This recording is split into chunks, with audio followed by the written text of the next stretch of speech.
All right, Jamaal Finkley here with BlackTree TV. I'm at the Andes Hotel in Hollywood, California, and we're here for the greatest movie ever sold, and you're about to watch the interview on the greatest website ever watched. We're gonna see if we can get that on the billboard too. But Morgan Spurlock with the POM drink, we got the BlackTree TV, the greatest phone, there's so many products here. It's just product placement. That's what we're talking about. Has it ruined movies? Has it ruined advertising? Is it just part of what we should just adapt to today? We're going to check it out right here on BlackTree TV. Y'all just stay tuned. All right. So the idea is beyond just showing that brands are part of your life, but actually get them to finance the film? Is that? Get them to finance the film, and actually we show the whole process of how does it work. The goal of this whole film is transparency. You're going to see the whole thing take place in this movie. So that's the whole concept, the whole film, start to finish. And I would love for CEG to help make it happen. Yeah, you know, it's funny because when I first hear it, it is the ultimate respect for an audience. I don't know how receptive people are going to be to it, though. Do you have a perspective, or do you? I don't want to use angle because that sort of has a negative connotation. But do you sort of know how this is going to play out? No idea. How much money did it take to do this? 1.5 million. Okay. I think that you're going to have a hard time meeting with them, but I think it's certainly worth pursuing a couple of really big, obvious brands. Who knows? Maybe by the time your film comes out, we look like a bunch of blithering idiots. What do you think the response is going to be? The responses mostly will be no. But is the toughest sell because of the film or is the toughest sell because of me? Both. Meaning, not so optimistic.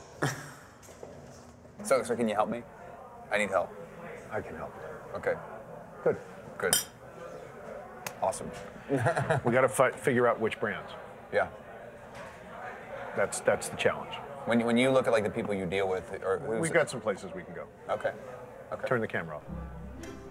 I thought turn the camera off meant let's have an off-the-record conversation. Turns out it really means we want nothing to do with your movie. Morgan Spurlock, some of you guys might remember him from being the director of Super Size Me, but this time we have a quite interesting product that you have. Yeah. that you're delivering to the audiences. Very different movie. This movie, the greatest movie ever sold.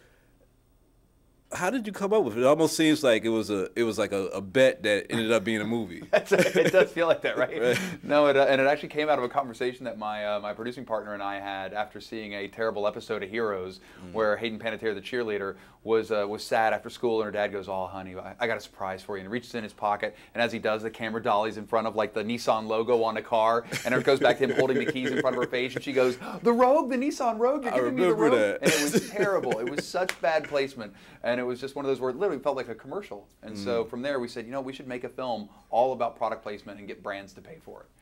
Well, I mean, you're almost the greatest hustler ever, and I don't mean it in a negative connotation, but you got to hustle in this business. but to take us through that process, I mean, you must have learned a lot also, because Super Size Me wasn't one of those movies where it was backed by all these brands. And so I mean, here you get a real education once you start getting into bed with a lot of corporations, and you start to see a lot of the things they want, the give and take. You know, you get the contracts that are 50 pages thick, and you start saying, no, we can't do this, we can't do this, and it's eye-opening. You know, and that's what I love about the film is you get access and you get into rooms, conversations, boardrooms, negotiations that you've never seen on film, and I think it's an incredible look at how this actually really functions and works. Thanks, Harry.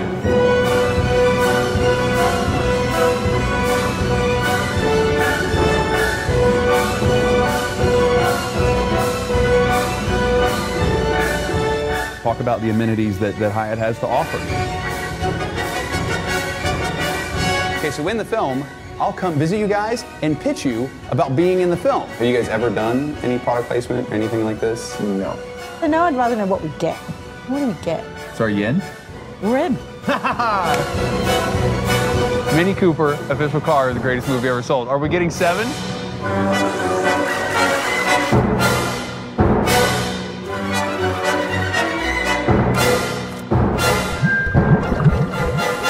Right. Yeah.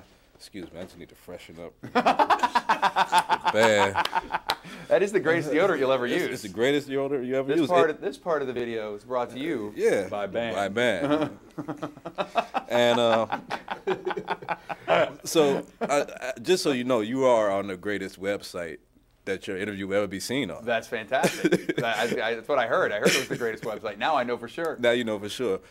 Now, when in the movie, when you was making the movie, did you really feel the compromise part? Because I know at first you was excited about getting the checks and the sponsors, and then started. When was that breaking point? Like, wait, hold on now, am I gonna be able to make this movie? Well, when you start realizing that you're gonna have to fulfill certain obligations to the sponsors, then you're like, wow, you know, am I gonna get to make the movie I wanted to make? Am I gonna get to retain control? And as they start saying they want you to do interviews, how much screen time they expect, you know, where they want you to go, you start to see that they really do influence content. And for me, it works great with a movie like this because this film is all about, you know, the question of the intersection between art and commerce. Right. And so, you know, for other films, I think it's a much different story, but for this one, it worked great. How many brands are like just crying right now because they didn't get on and they didn't believe in you? I know that was a drive during the movie for you to keep on making it, but yeah, I'd say there's a bunch that are unhappy that are like, God, we should have done that. We wish I had taken that chance. I remember Old Navy said no. Old Navy passed like in the fall. We were finishing the film, and then when the movie premiered at Sundance, the CMO of Old Navy was there, and she grabbed me and she said, we want in. What do we got to do? We want to be in this film. We want to be a part of this. And so we went in, we recut the film, we got Old Navy in the movie, and so they were able to come on and be the greatest clothes you'll ever wear. But there's plenty of other people that I'm sure are a little unhappy. Like I went to BP. I tried to get BP to come on board. I was like, you guys need a boost of integrity right now. You need some help. I promise I won't say you're the greatest oil ever spilled. We'll say something else. We'll say it's something much better. And they were like, stop calling us. man. But Pomegranate coming in as the POM sponsor was perfect. And I mean, I've been drinking, I don't know where I put it, but I've been drinking my pomegranate all day. Yeah. That commercial that you had that didn't get made. Yeah, we shot that commercial. We shot it anyway. We shot it, okay. Yeah. Is it going to be on the outtakes or something? We ever going to be able to see that commercial? Because I want to share that commercial. No, that commercial will definitely be on the DVD, and it might hit the internet. It might pop up somewhere on the internet somewhere in the next few weeks. You have to wait and see. All right, well, I am with the greatest director who ever made the greatest movie ever sold. On the greatest website. On the greatest website ever watched. I love it. Thank you. Thank you for your time. Thanks, man. Appreciate it. Thank you, everybody. Thank you.